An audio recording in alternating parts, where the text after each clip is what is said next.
Bien, comencemos entonces a resolver las preguntas de impulso-momento. Como les dije, vamos a resolver las impares, o sea, la 1, la 3, la 5, ¿sí? La 7. Hago una aclaración, chicos. Ya están subidas todas las preguntas con todas las respuestas de todos los temas en el Classroom, ¿sí? Lo subí hoy a la mañana. Ya está todo absolutamente subido. Si quieren ir adelantando hoy lo de colisiones, sistema de partículas, ya está todo subido y están todas subidas resueltas completas. O sea, quiere decir tantos impares como pares. Yo voy a resolver ahora en los videos las impares nomás. Las pares quedan como ejercicio para ustedes, pero están resueltas también y explicadas para que las corroboren con lo que ustedes hicieron. Ya está toda la materia subida completa, ¿sí? Incluso subí un apunte final sobre sistemas no inerciales de referencia, que es una carilla nomás, para que la lean si quieren, si no ya la vemos igualmente mañana. Eso no lo suelen tomar nunca, pero por las dudas lo enseñé también y ya lo subí, ¿sí? Bien, empecemos entonces con las preguntas de impulso y momento. Vamos con la primera de ellas. Me dice, 1. Si existe J neto, cuando digan si existe J neto, le están diciendo si la impulsión neta es distinta de 0, ¿sí? Entonces existe el momento neto. ¿Qué creen ustedes? ¿Verdadero o falso? Falso. Exactamente, esa es falsa. ¿Por qué? Veamos acá. Recuerden que en los finales, muchas veces cuando van a rendir escrito, le ponen así un cartel que le dicen que no quieren que les respondan con ejemplos. Entonces tienen que justificarlo con palabras. ¿Por qué es falso? Porque si existe una fuerza neta tal que produzca un J neto distinto de 0, pero dicha fuerza a su vez es paralela al vector posición R en todo instante, entonces el momento neto va a ser 0 aun cuando el J neto sea distinto de 0. ¿Sí? O sea que estoy mostrando que puede existir una fuerza neta y por lo tanto puede existir una impulsión neta distinta de 0 y sin embargo el momento neto puede ser 0 tranquilamente. Veamos algún ejemplo que nos aclare esto. El primer ejemplo sería un medio movimiento circunferencial uniforme. Al cabo de medio movimiento circunferencial uniforme, chicos, ¿sí? Si hay un J neto, el J neto es igual al delta de P y según vimos ayer, eso es igual a menos 2m por el vector velocidad inicial. ¿Por qué? Porque en un MCU, el V inicial y el V final al cabo de medio movimiento circunferencial uniforme son opuestos. Entonces el V final es menos V inicial, ¿sí? Y entonces al hacer el delta de V me queda menos 2V inicial y el multiplicar por la masa para sacar el delta de P me quedará menos 2m por V inicial. Y esto es distinto de 0. Sin embargo, yo les dije que la fuerza neta en un movimiento circunferencial uniforme es directamente ¿quién? La fuerza centrípeta. Y por lo tanto, cuando yo estudie el momento neto de esa partícula respecto de un origen para un sistema de referencia que coincide con el centro de la trayectoria circunferencial, vamos a tener que el vector de posición R de la partícula y el vector fuerza neta, o lo que es lo mismo, el vector fuerza centrípeta, son paralelos en todo instante de tiempo. Por lo tanto, el momento neto respecto del centro o de la trayectoria circunferencial, que es el centro de momentos que se llama, que es el punto respecto del cual se calcula el momento, y que además desde luego coincide con el origen de coordenada de mi sistema inercial de referencia, es igual a 0 en todo tiempo. Esta es la característica de los que son denominadas fuerzas centrales, ¿sí? Las fuerzas centrales son aquellas fuerzas cuya dirección pasa en todo instante por un mismo punto llamado centro de fuerza. Bueno, el momento calculado respecto de ese centro de fuerza, como sería en este caso el origen O, siempre es 0, de manera tal que las fuerzas centrales tienen la propiedad de que el impulso angular, ¿sí?, de la partícula experimentada o sometida a tal fuerzas centrales permanece constante en el tiempo, ¿sí?, cuando se lo calcula respecto de ese centro de fuerza. Desde luego en este caso, como el momento neto es igual a 0, como les dije, entonces el impulso angular respecto del centro de la trayectoria permanecerá constante en el tiempo, ¿sí? Se conserva el impulso angular en esta circunstancia. Otro ejemplo, chicos, ¿sí?, otro ejemplo que pueden tener o considerar es el caso de, por ejemplo, un movimiento rectilíneo uniformemente variado. Supongamos esta partícula está moviéndose con una cierta aceleración a lo largo de la trayectoria, desde luego, ¿sí?, y la fuerza neta es constante. Entonces, la fuerza neta es, al ser constante, me permite calcular la impulsión neta como fuerza neta por delta de t. Recuerden que esta expresión solo vale cuando la fuerza neta es constante. Entonces, esto es distinto del nulo. Sin embargo, el momento neto, medido respecto del origen de nuestro sistema inercial de referencia que utilizamos para estudiar el movimiento, es R vectorial fuerza neta. Como el R y la fuerza neta son paralelos, de vuelta, el momento es 0, aun cuando el J neto es distinto de 0. Por lo tanto, son ejemplos que constituyen una muestra de que la aseveración de que si existe el J neto, entonces el momento neto automáticamente tiene que ser distinto de 0, es falso. ¿Sí? Tranquilamente puede existir J neto y sin embargo el momento neto ser 0 en cada instante. ¿Está claro, chicos, eso? Sí. Bien. Y en el segundo caso el L sería 0 también. ¿En dónde, perdón? En el segundo caso. ¿En este? En el segundo ejemplo. ¿En este? No. ¿O cuál? ¿En el 3 me decís? No, el que estás haciendo vos, Sí. en el segundo ejemplo, el L sería 0. Ah, sí, exactamente. El L sería 0 porque en el momento rectilíneo, sí, porque si la velocidad viene así al ser trayectoria rectilínea, entonces el P viene así, ¿sí? Y el impulso angular respecto de O, que es el origen del sistema inercial de referencia, es R vectorial P. Al ser estos vectores paralelos, entonces esto es nulo. ¿Sí? Bien ahí, Tomás. Bueno, ahora chicos, veamos la pregunta 3. Dice, en todo movimiento circular, o sea, en todo movimiento circular, el momento neto es igual a 0. Bueno, recién vimos que para un MCU es cierto que el momento neto es 0, ¿sí? Lo acabamos de ver acá. ¿Sí? ¿Por qué? Porque el vector de posición R de la partícula y el vector fuerza centrípeta eran paralelos, o más precisamente antiparalelos en todo instante. ¿Sí? Pero ahora, ¿siempre es así eso? La respuesta es falso, y en verdad esto también lo vimos ayer un poco.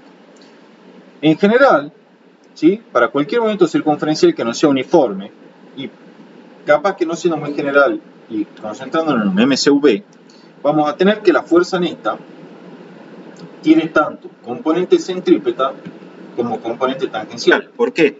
Porque en el MCV, ¿sí? La rapidez de la partícula está cambiando en el tiempo. Y si está cambiando, debe haber asociado una fuerza tangencial asociada justamente a tal cambio de la rapidez. Entonces esta fuerza tangencial ya sabemos que es distinta del vector nulo. Entonces yo calculo el momento neto respecto del centro de momentos, que va a coincidir con el centro de la trayectoria circunferencial y por lo tanto va a coincidir con el origen de mi sistema inercial de referencia. El momento neto respecto de O es R vectorial fuerza neta, pero la fuerza neta es suma de la centrípeta más la tangencial. Aplicamos la propiedad distributiva para producto vectorial y nos quedará R vectorial fuerza centrípeta, que sí, es 0 porque son vectores antiparalelos. Pero el R vectorial fuerza tangencial, al ser vectores perpendiculares, ¿sí? No va a ser 0, sino que va a ser distinto de 0. Y por lo tanto ya podemos asegurar que el momento neto es distinto de 0. Entonces el momento neto es distinto de 0 en MCV. Por lo tanto es falso, ¿sí? Es falso porque no es cierto que en todo momento circunferencial el momento neto respecto del centro es 0. ¿Sí? En un MCV, sin ir más lejos, y de hecho en cualquier otro momento circunferencial en el cual haya fuerza tangencial, sea constante, en módulo o no, el momento neto va a ser siempre distinto de 0. Respecto, desde luego, desde el centro de la trayectoria circunferencial en donde fijo mi sistema inercial de referencia. Alternativamente, podrían utilizar esto. Ustedes saben que el análogo rotacional de la segunda ley me dice que el momento neto respecto del origen O es igual al momento de inercia de la partícula respecto de O por la aceleración angular. En un MCV, y de hecho en cualquier momento circunferencial que sea acelerado, esta aceleración angular es distinta de 0 y el momento de inercia respecto de O es distinto de 0. Por lo tanto, de vuelta probamos que el momento neto va a ser distinto de 0 en cualquier caso en el cual haya aceleración angular. Por cierto, fíjense que en el caso particular del MCU la aceleración angular es 0 y volvemos a concluir que en ese caso sí es verdad que el momento neto es 0. Pero en todos los demás momentos circunferenciales donde haya aceleración angular, sin importar si la misma es variable o constante en el tiempo, el momento neto respecto del origen, ¿sí? Que es el centro de la trayectoria, es distinto de 0. Por lo tanto es falso. ¿Está claro, no, chicos? Sí. Gaby, ¿te saltaste el 2? No, pues estoy haciendo los impares nomás. Ah, bueno. El 1, el 3, el 5, el 7. El 2 sí está resuelto, ¿no? Eso los dejaba como ejercicio ustedes. Ahí están resueltos, ¿sí? Para que los vean y me vayan haciendo las consultas, ¿sí? También los podemos ver mañana, no hay problema por eso. Si mañana tenemos que hacer clase más larga, la vamos a hacer. De manera tal que ustedes lleguen sin ninguna duda al final, ¿sí? El problema 5 dice, en caída libre, la variación de impulso angular L en el primer metro es igual que en el último metro. Otra vez vuelven a aparecer estos que son bastante molestos de resolver. Veamos cómo resolver el 5. En el 5 tienen que utilizar un concepto clave. Este le preguntaron a uno de mis alumnos en la mesa de examen de julio del año pasado. Veamos cómo se lo resuelve este ejercicio. Tenemos de nuevo el problema con la partícula en caída libre sobre la cual actúa únicamente la fuerza peso, ¿sí? El campo gravitacional G hacia abajo, como siempre fijamos un sistema inercial de referencia, en este caso con origen en la superficie, ¿sí? Y el eje Y con su orientación usual positiva hacia arriba. La trayectoria seguida por esta partícula que cae en caída libre está remarcada acá en azul, como les estoy mostrando a continuación. ¿Qué es lo importante acá? Primero veamos qué es lo que ocurre con el momento neto y después veamos por qué es que quiero saber qué es lo que ocurre con el momento neto. Al momento neto, chicos, lo voy a calcular respecto de este origen O, y al igual que a los impulsos angulares, ¿sí? Todo lo voy a referir respecto de estos orígenes O que están de este origen O, perdón, es uno solo, que está indicado ahí. Entonces, el momento neto respecto de O, ¿sí? Como ya saben ustedes, va a ser igual a la fuerza, que en este caso es el peso, multiplicada por el brazo de palanca, ¿sí? Disculpen, ahí estamos. Multiplicada en este caso por el brazo de palanca, vamos a borrar acá, que es D. ¿Quién es el brazo de palanca? Yo les enseñé a ustedes que el brazo de palanca, chicos, es la distancia perpendicular medida desde el origen desde el cual calculo el momento, ¿sí? Desde el origen del cual calculo el momento, hacia la línea de acción de la fuerza F aplicada a la cual le queremos calcular el momento. Entonces, esta es la línea de acción de la fuerza, que en este caso es el peso P. Y la distancia perpendicular desde este origen a la línea de acción de la fuerza vendrá dada por esta distancia ahí, donde intersecta perpendicularmente. Esa será entonces la distancia de O, brazo de palanca D. Es evidente que como esta trayectoria queda siempre sobre esta línea en verde, entonces el brazo de palanca en todos los instantes, ¿sí?, será exactamente el mismo, o sea, será D. En otras palabras, este D que aparece acá permanece constante. ¿Lo ven, chicos, hasta ahí? Sí. Ahora bien, este M por G también es constante porque ni la masa ni el campo gravitacional cambian apreciablemente durante la caída libre. Por regla de la mano derecha, fíjense, vamos a marcar acá el vector R, lo voy a cambiar de color, vamos a poner negro. El vector R será este así, y el vector P, como ya dijimos, es este así.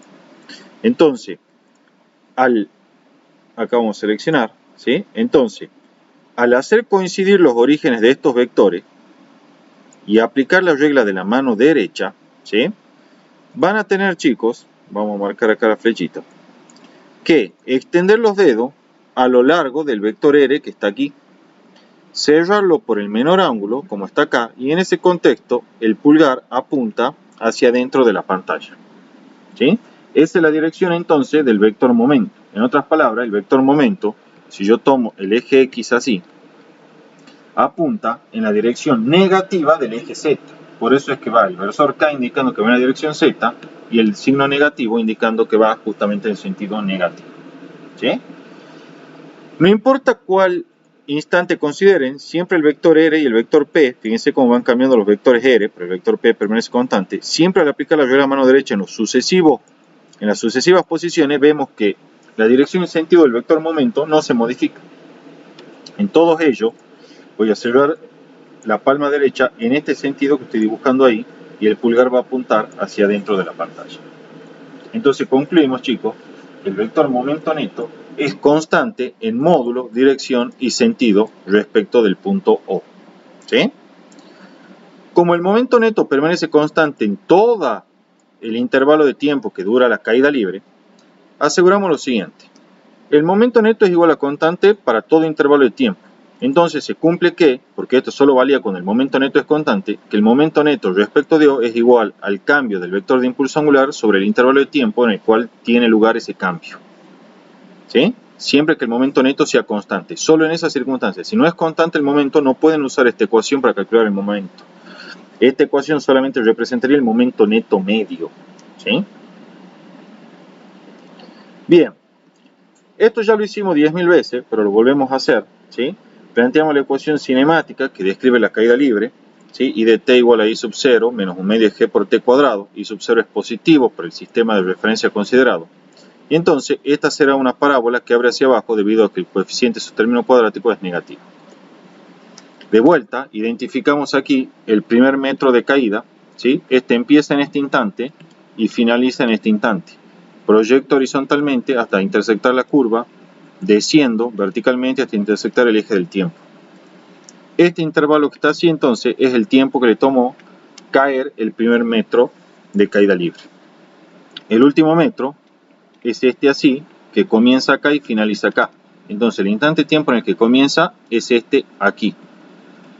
Y el instante de tiempo en el cual finaliza es este aquí.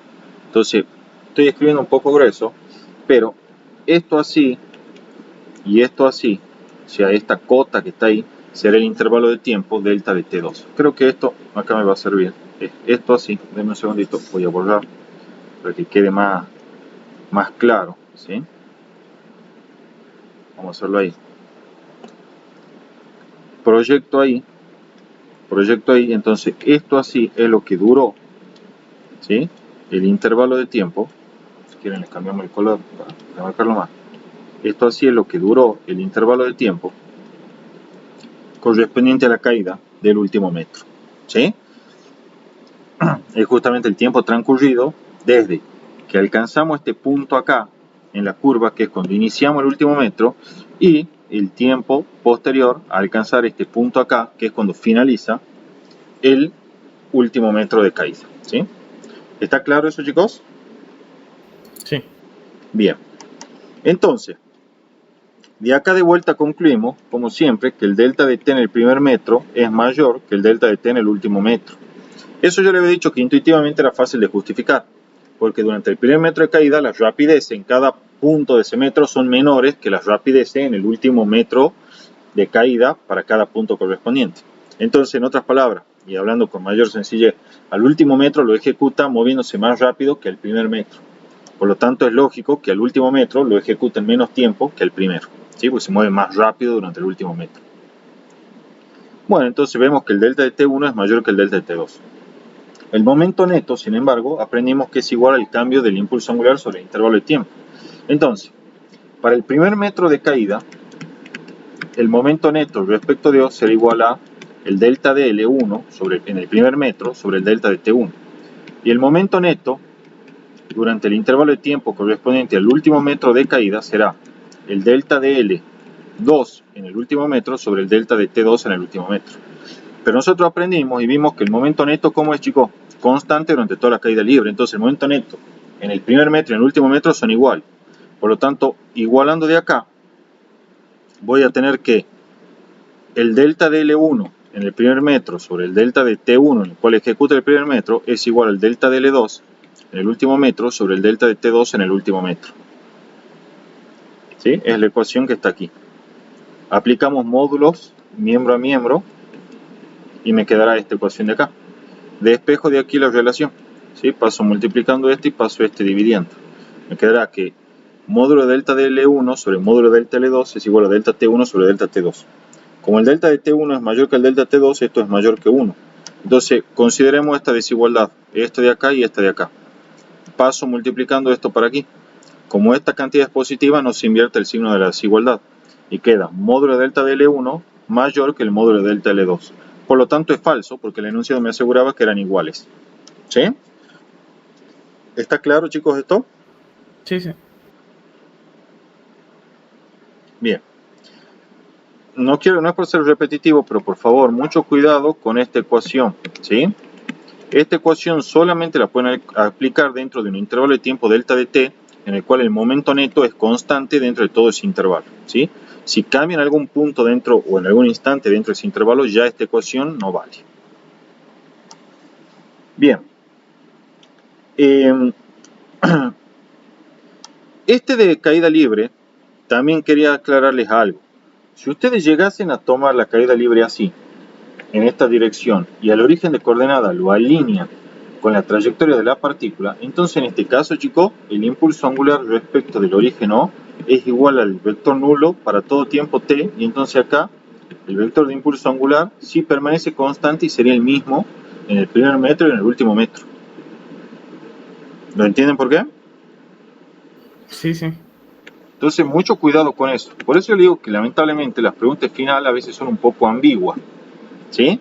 Los profesores se dieron cuenta de eso y la fueron modificando después. Por ejemplo, ahora esta pregunta de la caída libre, en la de que pregunta sobre la variación del impulso angular en el primer metro y en el último metro, ahora ellos le agregan acá entre paréntesis y le dicen: considere el origen respecto del cual se va a calcular el impulso angular como separado una cierta distancia respecto de la trayectoria rectilínea de caída. O sea, que lo considera el origen no aquí donde lo considera yo recién hace un rato. ¿Estamos? Porque había chicos que habían puesto que esta respuesta era verdadera fijando el origen ahí. Y vos no le puedes decir nada, que tienen razón. Vos tenés libertad para elegir el origen donde vos queráis. Si vos lo fijas ahí alineado con la caída libre, entonces ahí se va a cumplir que el vector R y el vector P de cantidad de movimiento son antiparalelos en todo tiempo. Y por lo tanto el impulso angular respecto de O es igual al vector nulo en todo tiempo y por lo tanto el cambio de impulso angular en el primer metro es 0 y en el último metro también es 0 y sí, son iguales y es verdadero. Entonces hay que tener cuidado con eso. Lamentablemente, como les digo, son muy ambiguas a veces las preguntas que hacen de final y a veces lamentablemente uno lo desaprueba, no porque no sepa, sino porque te queda ahí así en el aire sin terminar de entender bien qué es lo que te están pidiendo o incluso mostrando que hay otra forma de encararlo el problema y que es correcta, ¿sí? Pero como les digo, en los últimos tiempos es como que los profesores sí se han dado cuenta de eso y ya agregan o hacen los agregados ahí para evitar este tipo de ambigüedad. Bueno, el 7, chicos, ¿sí? La pregunta 7 dice: si V varía, entonces existe momento neto. Si V varía, entonces existe momento neto. ¿Qué opinan? ¿Es verdadero o falso ese? Que V varíe quiere decir que cambia en módulo, en dirección o en sentido, ¿sí? Falso. Es falso. ¿Por qué? ¿Se le ocurre algún caso? Sí, por ejemplo, en el caso en el que la partícula se mueve sobre el eje X del observador. Perfecto, perfecto. Este sería un caso, ¿sí?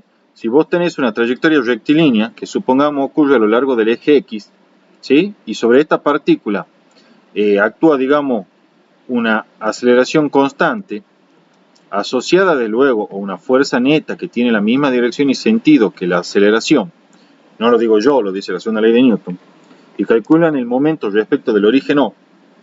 Entonces, en este caso, el vector de velocidad, como la aceleración es constante y distinta de cero, el vector de velocidad es distinto de constante. Sin embargo, el momento neto respecto de O es igual a R vectorial fuerza neta. ¿Sí? El vector de posición R viene aquí indicado de esta forma. Como son vectores paralelos, esto es igual al vector nulo. Entonces, si B varía, entonces existe momento neto. No necesariamente, acá el B está variando y sin embargo el momento neto, ¿sí?, es igual a 0. Sin embargo, eso es un ejemplo y como les dije yo, a ellos no les gusta mucho que justifiquen con ejemplos, tienen que justificar con palabras. Yo aquí hice una justificación así un poco sencilla y puse: si sobre, bueno, acá yo justo lo volveré, sería si sobre una partícula, ¿sí?, actúa una fuerza neta distinta de 0, tal que el vector de posición R sea paralelo a la fuerza neta para todo tiempo, entonces la velocidad va a ser distinta y constante porque la aceleración es distinta de 0, por segunda ley de Newton, ya que la fuerza neta es distinta de 0. Y sin embargo, el momento neto será R vectorial fuerza neta, y como por hipótesis habíamos dicho que esta fuerza neta era paralelo a R, entonces va a ser igual al vector nulo, ¿sí?, debido a que estos vectores son paralelos o antiparalelos. Entonces estaríamos mostrando un caso o explicando un caso general en el cual habría cambio de velocidad, sin embargo el momento neto sería 0. ¿Por qué? Porque si bien es cierto que actúa una fuerza neta que modifica la velocidad, ¿sí?, porque produce una aceleración, también es cierto que esa fuerza neta sería siempre paralela al vector R y por lo tanto el momento neto sería igual a 0. Otro ejemplo sería el que ustedes podrían encontrar en una caída libre, ¿sí? En una caída libre tenemos el peso P ahí, ¿sí? La partícula va modificando su velocidad. Esta es distinta de constante porque va cambiando el módulo. Si yo fijo el origen de coordenada alineado con la trayectoria, entonces el vector R en cualquier instante de tiempo va a ser este vector así, que va a ser antiparalelo a la fuerza peso aquí aplicada. Entonces de vuelta tenemos que V es distinto de constante, sin embargo, el momento neto medido respecto del origen O alineado con la trayectoria, que es R vectorial fuerza neta, es igual a 0, porque estos vectores son paralelos entre sí. ¿Está claro, chicos? Sí. Bien. Vamos a resolver ahora el problema 9. El problema 9 dice, si el momento de inercia, esto I es el momento de inercia, de la partícula es constante, entonces el impulso angular de la partícula es constante. Ustedes saben que es recontra falso, ¿sí? Porque de hecho, ustedes pueden tener en cualquier movimiento circunferencial, ¿sí? El momento de inercia respecto del origen, que es el centro de curvatura, es constante, porque es m por r al cuadrado. La masa de la partícula es constante y el radio de la circunferencia es constante. Entonces, este momento de inercia es constante, ¿sí? Sin embargo, si este movimiento es un mcv, ¿sí? De manera tal que la aceleración angular es distinta de cero, entonces ustedes van a tener lo siguiente. Pueden hacerlo de dos formas. La primera forma, la suma de momentos, ¿sí? Respecto de O es igual al momento de inercia respecto de O por la aceleración angular, y esto a su vez es igual a la derivada del impulso angular respecto de O respecto del tiempo para una partícula, ¿sí? Como esto es distinto de cero y esto es distinto de cero, entonces esta derivada es distinta de cero. Si la derivada es distinta de cero, quiere decir que lo que estoy derivando no es una constante, en cambio cambia. Entonces, el impulso angular respecto de O es distinto de constante, aún cuando el momento de inercia respecto de O es igual a una constante. Por lo tanto, es falso, ¿sí? El momento de inercia de la partícula puede ser constante y, sin embargo, esto puede ser distinto de constante. Otra forma de probarlo, con el mismo MCU, es el impulso angular de la partícula respecto del origen O, ya saben que es momento de inercia por vector velocidad angular. Siempre que el origen O sea el centro de la circunferencia, ¿sí? En el momento circunferencial. Si no, no. Acuérdense que si no, no vale esta ecuación. Solo está restringida para cuando se calcula el impulso angular respecto del centro de la trayectoria circunferencial. De lo contrario, no vale. Acuérdense que cambiaba de dirección y sentido el impulso angular.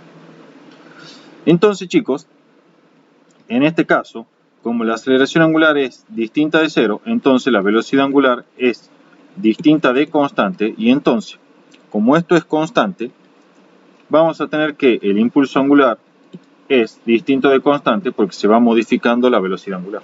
Entonces, de vuelta, queda probado de que aún cuando el momento de inercia sea constante, ¿sí? El impulso angular respecto de O es distinto de constante. Ahora yo le hago una variante, miren, se me acaba de ocurrir una variante. Si yo tengo un movimiento circunferencial uniforme, donde no hay aceleración angular, entonces el impulso angular siempre es constante. ¿Verdadero o falso? ¿Qué opina? A ver, repetímela, por favor. Sí. Nosotros tenemos... Vamos, le escribamos. Pongamos una adicional. Este invento mío, ¿no? Nunca la vi, se me ocurrió ahora. En un MCU, entonces el impulso angular siempre es igual a constante. ¿Verdadero o falso? Verdadero. ¿Seguro? ¿Qué acabamos de decir recién? No. ¿Qué pasaría si yo en vez de fijar, miren, voy a representar así la trayectoria circunferencial? ¿Sí? La estoy viendo en un plano. La partícula entra por acá, da la vuelta por atrás de la pantalla, vuelve a salir por acá y empieza, ¿sí? Es la vista de costado o de perfil de una trayectoria circunferencial. Aquí estaría el centro de la circunferencia, miren. ¿Sí? Si yo en vez de fijarlo al centro de momento, en el centro C, lo fijo acá, entonces fíjense, el impulso angular en este punto será el producto vectorial de R y P, que en este caso está entrando.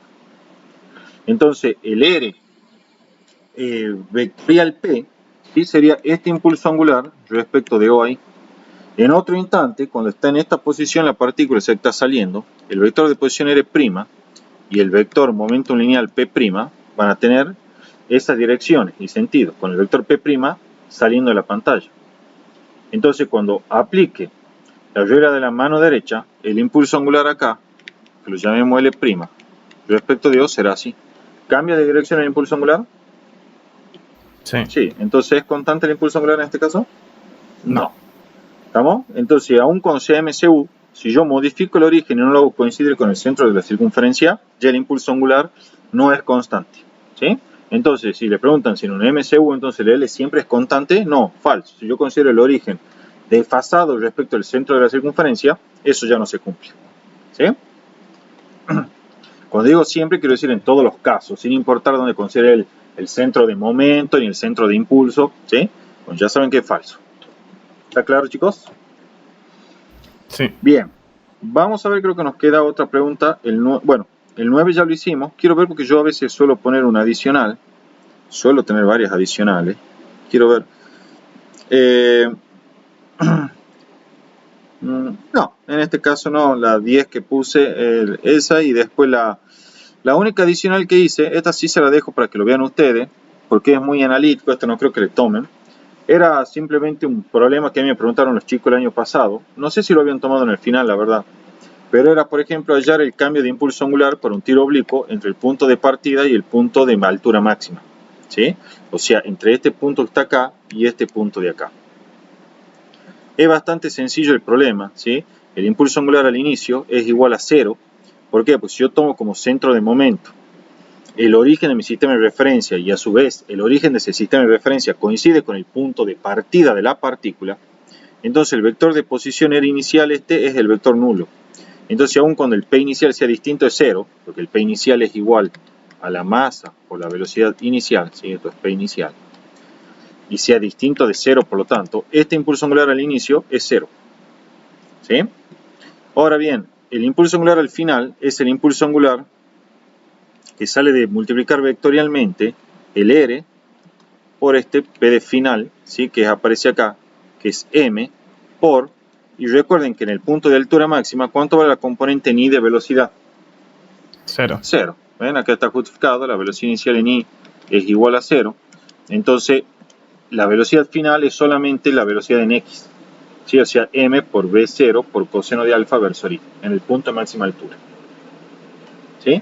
Entonces, el brazo de palanca acá para calcular el impulso angular final, recuerden la distancia perpendicular medida entre la línea de acción del momentum lineal del sistema acá al final, que es esta línea en verde, y la distancia perpendicular medida entre esa línea de acción y el origen respecto al cual se calcula el impulso angular. Entonces la distancia perpendicular será esta así, que es la distancia D que aparece acá, que obviamente esa distancia D coincidirá con la altura máxima alcanzada por la partícula para nuestro sistema de referencia. ¿Sí?